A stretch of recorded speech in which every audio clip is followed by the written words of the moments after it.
Okay guys, welcome to the new video lecture series heat conduction equation in a long cylinder. In a long cylinder, what will happen? We will quickly see this.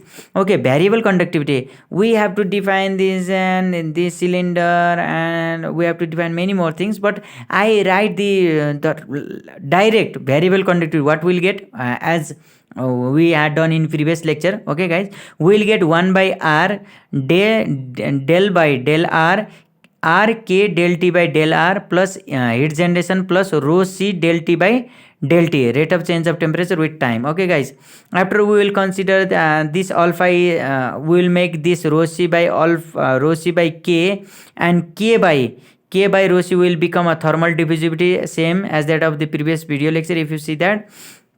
Okay, then this alpha, the thermal diffusivity, reduces the our form into the uh, three form, that is steady state, transient and heat conduction. Steady state, no heat generation. Okay guys, you can see there and make a note also. So let's move to the new lecture, new topic, not new lecture guys. Okay, boundary and initial condition.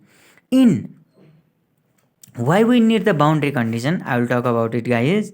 What happens, we had find out the del square t by del x square equal to 0.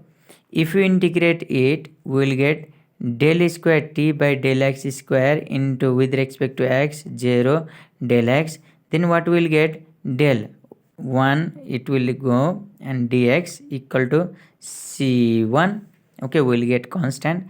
After again we have to differentiate, we will get tx equal to c1x plus c2. Okay, in this way we get the